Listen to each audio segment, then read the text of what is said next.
আজকের ভিডিওটা আমি করব, জানি না ভিডিওটা কার কাছে খারাপ লাগবে আর কার কাছে ভালো লাগবে। স্বপ্ননীল চ্যানেলের ওনার ভদ্রমহিলা অসুস্থ, পেটে টিউমার হয়েছে, আমাদের সবার কাছে সাহায্য চাইছে, প্রিয়ার কাছে সাহায্য চেয়েছে।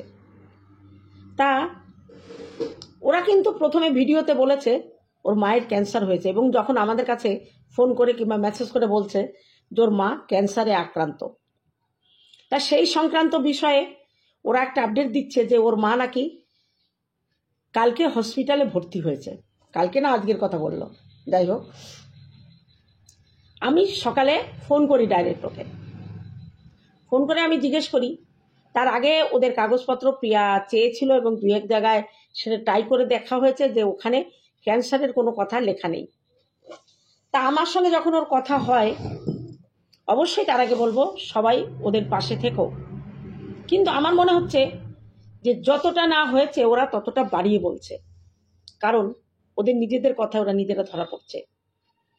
আমি ওকে প্রশ্ন করেছিলাম যে তোমার মায়ের ক্যান্সার হয়েছে, কথাটা কে বললো? বলছে ডাক্তার বলেছে। আমি কিসের ভিত্তিতে বললো? অ্যাকচুয়ালি তোমার মায়ের কি হয়েছে? বলছে আমার মায়ের টিউমার হয়েছে, ইউটেরাসের টিউমার। যেহেতু আমার ফোন রেকর্ড হয় না, তা বলছে টিউমার হয়েছে, টিউমারটা অপারেশন করে কেটে বাদ দিতে হবে। আমি অবশ্যই টিউমার হলে, ইউটেরাসের টিউমার হলে সেটা কেটে বাদ দিতে হয়। এটা শুধু তোমার মায়ের না, আমাদের পশ্চিমবাংলায় আমি বলবো প্রায় 60% মেয়েদেরই ইউটেরাসে টিউমার ধরা পড়ে এবং সেটা অপারেশন হয়। তা আমি তখন বললাম যে তোমার মায়ের যে অপারেশন হয়নি, তাহলে কি করে বলছো যে টিউমার ক্যান্সার হয়েছে? তো বলছে না ডাক্তার সম্ভাবনা। আমি কোনো ডাক্তার এইভাবে বলবে না। তুমি কার সঙ্গে কথা বলছো জানো? আমার ইউটেরাসের টিউমার হয়েছিল, 3.5 কিলো ওজনের 2টো টিউমার হয়েছিল, এবং সেই টিউমার অপারেশন করতে আমার মাত্র 30,000 টাকা, একদম মেডিসিন সহ 25,000 টাকা সব নিয়ে, আর 5,000 টাকা হচ্ছে আয়ার ওষুধ দিয়ে আমি বাড়ি এসেছিলাম। নার্সিংহোমে, তাও আজ থেকে প্রায় 4 বছর আগে। তাহলে 4 বছর আগে যে ট্রিটমেন্ট আমি ধরলাম 30,000 টাকা লেগেছিল সব সমেত, গাড়ি ভাড়া টাড়া এর মধ্যে দিয়ে। সেখানে এখন দাঁড়িয়ে একটা মোটামুটি নার্সিংহোমে একটা টিউমার অপারেশন করতে 60 থেকে 70,000 টাকা লাগবে, তার বেশি হতে পারে না। এখন যদি তোমরা ভিআইপি নার্সিংহোমে যাও সেখানে তো বেশি লাগবেই, কিন্তু আমি তো আমার হিসেব অনুযায়ী চলবো না। আমার ক্যাপাসিটি কতটা সেটা দেখে আমাদের চলতে হবে। আমি বললাম যে ওই টিউমার অপারেশন হবে, ওখান থেকে বায়োপসি, মাংস কেটে নিয়ে বায়োপসি রিপোর্ট দেখে তারা বলবে যে এই টিউমারটা ক্যান্সার রেখে গেল কিনা। প্রত্যেকটা অপারেশনের পরে বায়োপসি হয়, টিউমারের ক্ষেত্রে বিশেষ করে অপারেশনের পরে বায়োপসি হয়, সেটা ল্যাবে পাঠানো হয় টিউমারটা। তা তোমার মায়ের এখনো ভর্তি হলো সবে, অপারেশন হলো না, তার আগে ভর্তি হওয়ার আগে থেকেই তোমরা বলে দিচ্ছ ক্যান্সার। এই মিথ্যা কথাগুলো কেন বলছো? মানুষ তোমাদের সাহায্য করবে, সেই সাহায্যের জন্য তোমার মানুষের মনে একটা ভরসা জোগাতে হবে। আজকে প্রিয়ার ছেলের থ্যালাসেমিয়া, এটা মিথ্যা বলেনি প্রিয়া। বিএমটি করার জন্য টাকা জোগাড় করতে নেমেছিল, পারেনি, বিএমটি করেনি।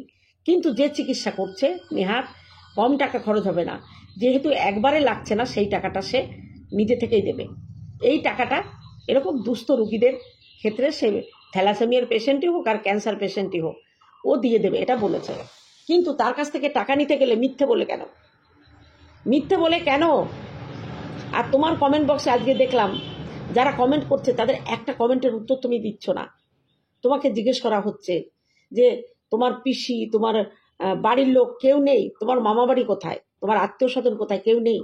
কেউ আবার ডাক্তারের ঠিকানা দিচ্ছে, এই ডাক্তারের কাছে যাও, উনি এই ট্রিটমেন্ট ফ্রি করে, ফ্রি না হলেও কিছু অ্যাডভাইস দেয়। তাই এই যে তোমরা বলছো, আমি প্রথমে শুনেছিলাম তোমরা কিছুটা জোগাড় করেছো, এখন তো শুনছি প্রিয়ার টাকাটাই তোমাদের সম্বল, তাছাড়া একটা টাকাও তোমরা জোগাড় করোনি।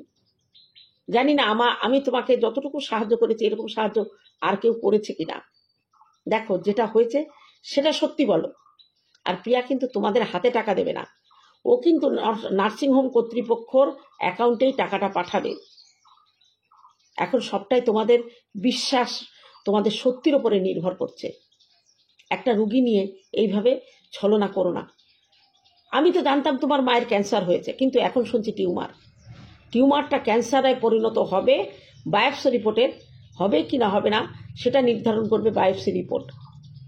বায়োপসি রিপোর্ট ছাড়াই তোমরা ঘোষণা করে দিচ্ছ তোমাদের ক্যান্সার হয়েছে। তোমার মায়ের সুগার, অথচ তাকে ইলেকট্রলের জল খাওয়াচ্ছ। হুড় করে সুগার বেড়ে যাবে, আর সুগার বাড়লে অপারেশন হবে না। আমি ছিলাম হাই রিস্ক পেশেন্ট, টেনশনে আমার 200 সুগার মানে প্রেশার উঠে গেছিল, সুগার নর্মাল ছিল। তবুও ওটিতে আমাকে অনেকক্ষণ অপেক্ষা, 5.5 থেকে 6 ঘন্টার অপারেশন ছিল। যেহেতু আমার তলপেটে চর্বিটা বেশি ছিল, অপারেশন করতে গিয়ে অনেক অসুবিধা প্রবলেম হয়েছিল। 3.5 কিলো ওজনের 2টো টিউমার, ভাবা যায়? কই, আমি তো তারপর থেকে দ্বিগুণ সুস্থ হয়ে গেছি। ওই টিউমারটা আমার শরীর থেকে হাঁটানোর পরে আমার ইমিউনিটি পাওয়ার বেড়ে গেল। আমার রক্ত ছিল না গায়ে, 3 বোতল রক্ত দিতে হয়েছিল। এখন আমার হিমোগ্লোবিন পরিমাণ 12+। তাহলে মানুষকে মিথ্যে বলে লাভ কি? তবুও বলবো যে তোমরা সত্যিটা বলো। তোমাদের কাগজপত্রে কিন্তু কোথাও ক্যান্সার বলে কিছু লেখা নেই। প্লিজ ক্যান্সারের কথাটা উচ্চারণ করো না। তোমার মা যে পেশেন্ট, যে কোনো মুহূর্তে অপারেশনের পরে ক্যান্সার অ্যাটাক করতে পারে, কিন্তু সেই কথাটা আগাম তোমরা ঘোষণা করো না। ঈশ্বরের কাছে প্রার্থনা করি যেন তোমাদের এইসব কিছু না হয়। আর যাদেরকে আমি ওদের চ্যানেলের লিঙ্কটা আমি আমার ভিডিওর ডেসক্রিপশনে দেবো, প্লাস আমি ওদের চ্যানেলটা প্রথমেই দিয়ে দিয়েছি, দেখছো, এখন আরেকবার দিলাম। তোমরা প্লিজ এদের পাশে দাঁড়াও, সাহায্য করো। প্রিয়া যেটুকু দেবে, 50,000 দেবে বলেছে, অবশ্যই সে দেবে। আর তোমরাও যারা যারা আছো তারা একে একটু সাহায্য করো, এর হয়তো কিছুটা উপকার হবে। তবে তোমাদেরও বলি, মিথ্যা বলো না, যেটা সত্যি সেটা বলো। আর তোমার মা হসপিটালে ভর্তি থাকলে তুমি হসপিটাল থেকে যতটা পারো আমাদের ভিডিও করে করে দেখাবে, নইলে আমরা কি করে বিশ্বাস করব তোমার মা হসপিটালে আদৌ ভর্তি কিনা। তুমি বলছো তুমি বাড়িতে, তোমার মা হসপিটালে, হয় কি করে? তোমার মা হসপিটালে ভর্তি থাকলে তুমি বাড়ি বসে কি করে আমাদের সঙ্গে ফোনে যোগাযোগ করছো? তোমার তো হসপিটালে থাকার কথা, তুমি তো তার একমাত্র সাহারা সম্বল। মা হসপিটালে ভর্তি হয়েছে, সবসময় তো ডাক্তার থাকে না, তোমাকে দেখাতে হবে। এখন হয়তো বলবে যে ভিডিও করা নিষেধ, ভিজিটিং আওয়ারে দেখাও, ভিজিটিং আওয়ারে একটু ভিডিও করে দেখাও যে তোমার মা হসপিটালে ভর্তি। না হলে আমরা কি করে বিশ্বাস করব? মিথ্যে কথার উপরে ভিত্তি করে কেউ কিন্তু 1 টাকাও তোমাদের দেবে না। আমার ভিডিওর স্ক্রিনে দেখো, ওদের চ্যানেল আছে, চ্যানেলের ছবি আছে, এবং আমার ডেসক্রিপশনে লিঙ্ক দিয়ে দেবো, প্লাস স্বপ্ননীলের GP number, Google Pay number আমার ভিডিওর স্ক্রিনে দেখো দেখা যাচ্ছে। ওখান থেকে যারা যতটা পারো ওদের পাঠাও। আর তোমাদেরও বলি, তোমরা ক্লিয়ার কাট যতটুকু হয়েছে ততটুকু বলো মানুষকে, একদম মিথ্যা কথা বলো না। কারণ দেখলে হয়তো তুমি যে কথাগুলো বলছো, তোমার পাশের বাড়ির পাশের পাড়ারও তো কেউ ভিডিও দেখে, সে এসে হয়তো তোমার মিথ্যেটাকে কোনো কমেন্টের মাধ্যমে তুলে ধরলো, সেখানে তোমাদের মান সম্মানটা নষ্ট হবে। তাই বলছি, যতটুকু হয়েছে ততটুকুই বলো, তার বেশিও না কমও না। আর সত্যি সত্যি আমি বলছি, দেখো, তোমরা কোনো সরকারি হসপিটালে যোগাযোগ করো। নার্সিংহোমে প্রচণ্ড হাই আছে, জানো, আমি কোনো নার্সিংহোমে নিন্দা করছি না, কিন্তু অতি দরিদ্র, তোমরা তো অতি দরিদ্রের মধ্যেই পড়ো। কারণ যেখানে একটা 50-60 হাজার টাকায় মানে এক জায়গা করা তোমাদের কষ্ট, তাহলে তোমাদের সরকারি হসপিটালে ট্রিটমেন্ট অনেক ভালো হয়, অনেক ভালো হয়। দেখো একবার যোগাযোগ করে, লোকালে কারোর সঙ্গে যোগাযোগ করে, অনেক মানুষ আছে এখনো মানুষের সাহায্যে হাত বাড়িয়ে দেয়। যারা বারবার আমাকে কমেন্ট করছিলে যে স্বপ্ননীলকে নিয়ে তুমি দিদি একটা ভিডিও বানাও, অবশ্যই, শুধু তাদের কথা না, আমি সময় পাচ্ছিলাম না, একটু ব্যস্ততম ছিলাম, যার জন্য আমি এই ভিডিওটা পার্সোনালি ওদের নিয়ে কোনো ভিডিও করতে আমি সময় পাইনি। হ্যাঁ, কিছু কিছু কন্টেন্ট আমার রেডি ছিল, সেগুলো তো করতেই হয়েছে। দেখো, সবাই সবার কাজ দিয়ে ব্যস্ত থাকে, তার মধ্যে থেকে যেদিনও শুনেছি আমি সঙ্গে সঙ্গে কিন্তু আমি যতটা পারি সাহায্য করে দিয়েছি, এবং প্রিয়ার সঙ্গে এটা নিয়ে কথা হয়েছে। আর যারা ওদের কমেন্ট করছো, তাদের মধ্যে একজনকে দেখলাম আজকের ভিডিওতে যে দিয়েছে। তোমরা শুধু অন্যান্য কমেন্টে গিয়ে বলছো ওকে দেখো, তোমরা নিজেরাও যা পারো সেটুকু ওদের সাহায্য করো। সেটুকু সাহায্য করো। আর আমি বুঝতে পারছি না ওরা কেন সরকারি হসপিটালে অপারেশনটা করছে না। সরকারি হসপিটালে কেন অপারেশনটা করছে না?